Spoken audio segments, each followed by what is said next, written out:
Now, it's been a successful Commonwealth Games for England this year, currently second in the medal tally with more than 40 golds. But one athlete who's really stood out is freestyle swimmer Tom Dean, who recently became England's most decorated athlete at a single Commonwealth Games, winning a total of, well, he's here. Tom Dean is here. Tell us how many it is. Well, I can see them. Yeah, so it's 7 medals all in, 6 silvers and 1 gold medal. Well, congratulations. Look at that haul. It practically takes up the whole sofa. Absolutely. How does it feel to have made this extraordinary record? No, it's incredible. And it was about halfway through my week of racing where I started to ask the question, actually, how many is the record? And then we did a little bit of digging and it came out that it was 6, was the most decorated English athlete across all sports. For total medal haul, and I realised I had 7 races all in. So if everything went to plan and the stars aligned, then I'd be able to hit that magical 7. And it's still slightly, I'm slightly overwhelmed still now. Even when you just read out there, it's absolutely incredible. So even though you knew it was possible, was it ever really in your expectations, do you think? It was always in the back of my mind. I didn't want to jinx it, though. I didn't want to say it too early. But it was always in the back of my mind. And the thing is, there's so many variables. Everything has to go perfectly. The races have to be executed perfectly. And when I'm doing the relays, you're relying on 3 other people to execute the best race to get that medal. So a lot of things had to go right, and luckily they did. And particularly sweet, the last one was the gold? The last one was the gold, yeah, so 6 silvers, and I was chasing that gold the whole time, and a few of those silvers were really, really close races, and to finally, to win on that relay, and I was doing the final leg of the relay, the anchor, and it was just the perfect ending to the week. Oh, very exciting. And tell us a little bit about your rivalry with Duncan Scott. I mean, how does that affect your performance, do you think? Is it actually helpful to you, do you think?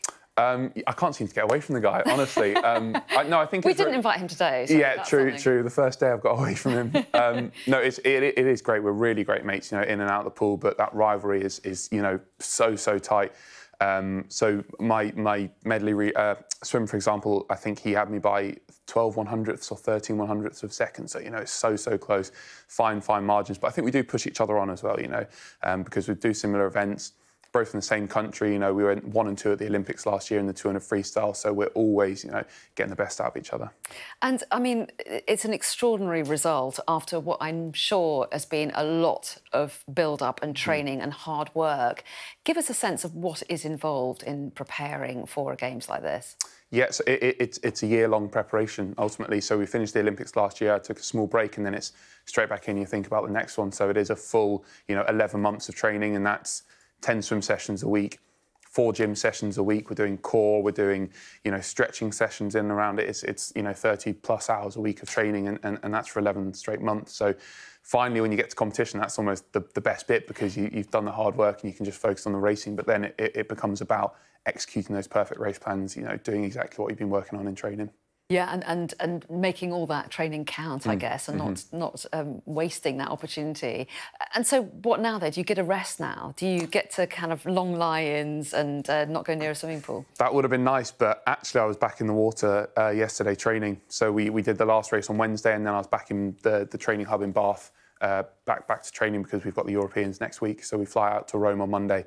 So it is very much back-to-back, and we're straight back into another block of racing. But then, luckily, I get a break before we start the next season. And is that a good or a bad thing, having them so close together? Do you have a sort of momentum, do you feel, going from one event onto another so quickly? Yeah, absolutely, and especially when you've got good results behind you. I know I did well out in up in Birmingham, so I know I can just carry that good form on to Rome. When you have a slightly longer break, you have to kind of train and then come back down and rest back up. But with this, you just bounce straight on and you're just straight back into the next one. You just carry those, your sharpness and your race readiness into the next one. Well, that's interesting, because, I mean, how much is it about feeling physically tired or not? And what about mentally tired as well? I mean, is it quite difficult to be that focused over so many events in different places? Absolutely, it is tough. And one thing that I think sometimes swimming fans or swimming spectators don't quite understand is, even though you're adding 1 extra race, that means you're adding a heat, a semi and a final, so 3 more races you've got to get up for. So even though I did, 7 medals, that's like 11 or 12 swims all in, so you're having to get yourself up for it. Physically, emotionally, you get to the end of the week, it's just like you're completely drained. So it is quite demanding, and that's why I think, having a big break after Europeans is something that's really important, and something that people have started to wake up to, the fact that it can take, a bit of a mental toll as well. So you will take a break? Oh, yeah, I will. I can't wait. I've got a good 4 weeks off, and I'll be able to just switch off, have those long lie-ins, get away from the pool for a little bit, because, ultimately we're 2 years away from Paris, and it's going to be a tough 2 years of training, and, that's the big focus. Of course, that's coming up relatively soon, isn't it? Absolutely. And what about your reaction back home? I think your mum threw a rather famous 3 a.m. party, didn't she, when you were competing in Tokyo? You won the gold medal. That was it. Yep, absolutely. And that's legendary. How have they reacted this time? So luckily they were actually able to come up to Birmingham to watch me this time, which was really special. No, 3 a.m. garden parties with me on the other side of the world, and then watching it on a big projector screen. Yeah, they were able to come up, which was great. I saw them after every race, which was absolutely brilliant. And when I get back from Europeans, we're going to have a big celebration, big summer party, and I'll be able to have all my family and friends. That'll be really special. So, what difference has it made now that we're out of a pandemic, which must have played havoc with a lot of the competitions? Yeah, with competitions and with training as well. The big impacts on our training.